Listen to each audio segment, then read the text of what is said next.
Yo, what is up guys? It's me exactly back bringing some more daily NBA news. Thank you all once again for coming back. You guys are the real MVPs, and if you're new here, then welcome. You are also greatly appreciated, but make sure that you smack that sub button and hit the bell as well so you can stay up to date with everything that goes on in the NBA on a daily basis. But now let's take a look at everything that is going on in the NBA. But first, I do have to give a quick shout out to the sponsor of this video, Hardwood Amino, the best social media app for NBA fans. Tens of thousands of people, all with one thing in common, that they are NBA fans. You can customize your profile, make an avatar, join discussions, answer polls, take quizzes, read up on wiki pages about your favorite current or past NBA player. If you're an aspiring sports writer, you can write your own articles for an entire community of people to see. I myself am about to write an article on there sometime soon, so be on the lookout for that. Anyways, I will have the link to download the app and join the community in the description box below. First up in the news, we are getting some huge reports out of Houston. The first one we got yesterday stated that Chris Paul has already begun recruiting LeBron James to the Houston Rockets just a couple days after they were eliminated in Game 7 by the Golden State Warriors. As Mark Stein reported this, don't get me wrong, there will still be plenty of talk over the next 2 weeks about what James will do on July 1st and the growing belief that he'll be leaving his home state Cavaliers this offseason to join a team that's better suited to consistently challenging Golden State. Rest assured that the Rockets understandably devastated Chris Paul, who made a fast exit from the Toyota Center late Monday night after being forced to watch the biggest game of his life from the bench because of a hamstring injury, has already begun his recruitment of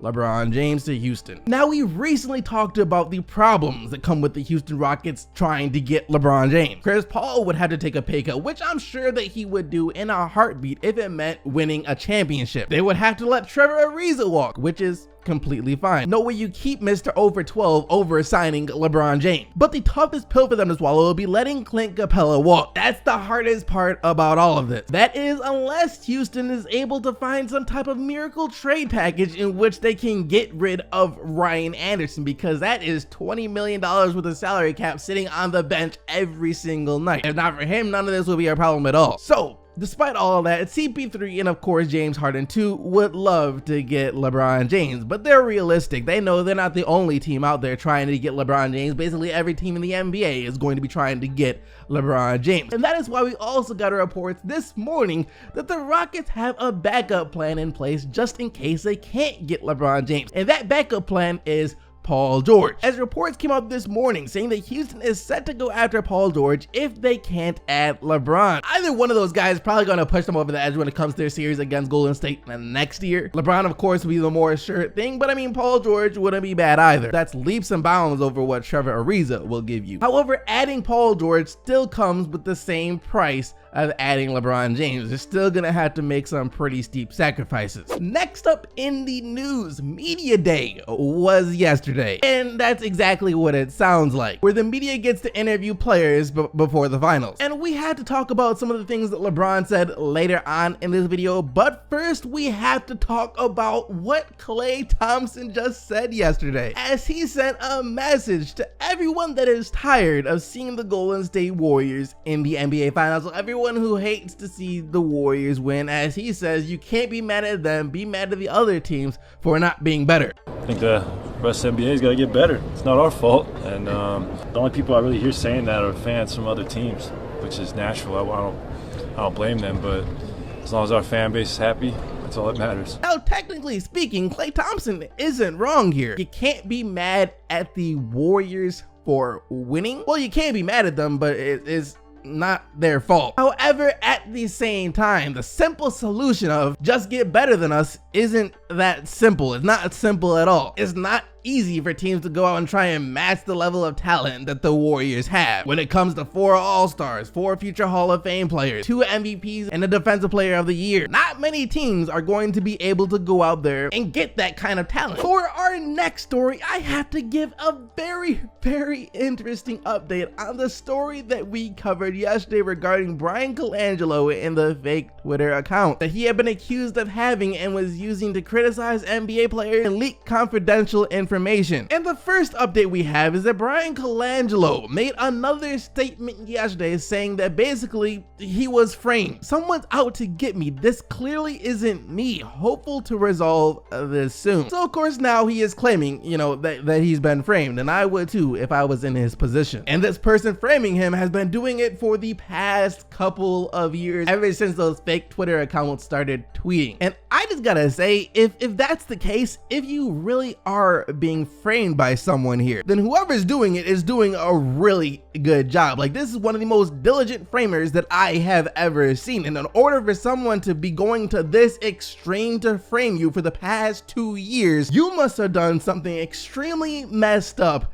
to get them so angry at you. I mean, that's like some Naruto pain level of vendetta that they have against you. You are the hidden leaf village to them. And not to mention, whoever it is, it has to be someone really close to you. Because like we said yesterday, all the evidence that we know so far comes from people who are linked to Bryan Colangelo and people who are linked to him extremely closely, like his son's high school coaches or people that he had dinner with a couple of years ago. But yeah, whoever is framing him, if he's being framed, has to be really close. Like, this would probably have to be his wife type of close. And that's where this gets even more interesting, because a Twitter account by the name of Did the Sixers Win did some real digging yesterday, discovered that 3 of the accounts in question had been linked to the phone number of Bryan Colangelo's wife. Colangelo's wife, Barbara Bettini, has a phone number ending in 91, almost certainly linking her to 3 of the burner accounts, with picture evidence showing the blocked out number of Colangelo's wife, along with them showing the reset password for the account would be sent to a number ending in 91. This is freaking huge. And just to come and think about it, when I saw this, it all started to make sense. Like, all the dots were immediately connected. Like, one thing that I was thinking to myself yesterday when I was making that video was, if Bryan Colangelo is really out here tweeting multiple times per day trying to defend Bryan Colangelo himself on the internet and trying to bash Sam Hinkie, then this dude has some serious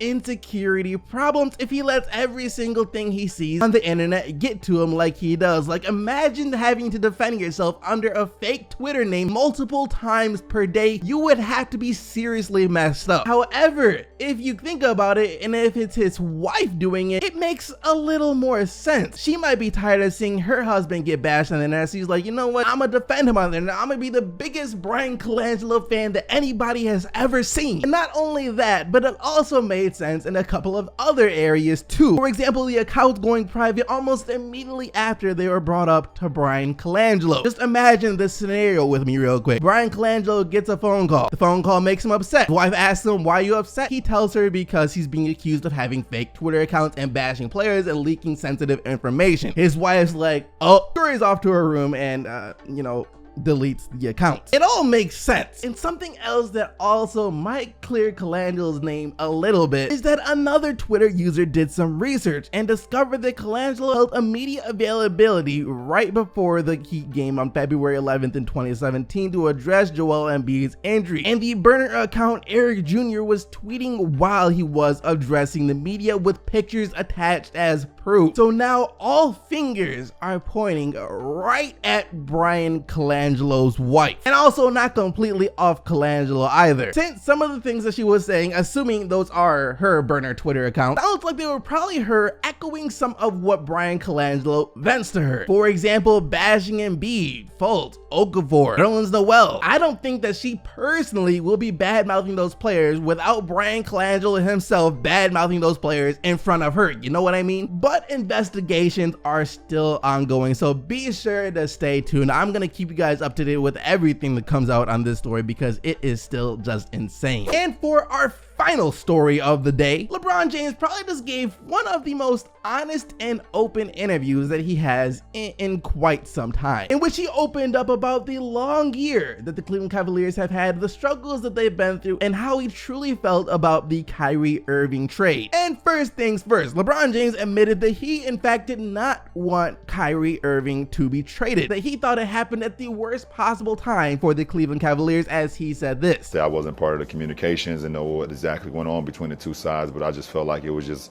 was bad timing for our team to just get rid of our point guard. And later he admitted to directly calling ownership and telling them not to do the trade right before they did the trade anyways. You mentioned earlier in this interview about not wanting Kyrie Irving to be traded. Yeah. You actually made a phone call and said, I don't want this trade to happen. Yeah. Ownership decided to make the trade anyway.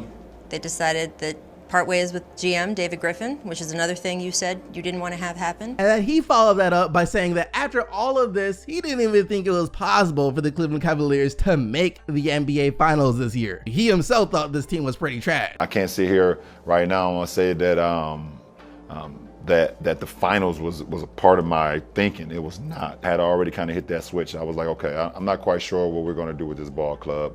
We're not playing good basketball. I can't even lie to you, sit here and say will we be a part of the finals? I would be definitely lying to you if I said, yes, we would be in the finals in January, February. So like I said, LeBron James said a lot and he was pretty open and honest about everything that he said. Anyways, that is going to lead us to the question of the day. Do you guys think that it was actually Bryan Colangelo's wife behind the burner account? Let me know down in the comment section below, but that is going to do it for today's video. Hope you guys enjoyed. If you did, be sure to smack that like button and subscribe to the channel so you don't miss out on more daily NBA news. Thank you once again for watching. I'll see all of you right back here tomorrow, but until then, keep getting the bucks to Messi, and I am out of here.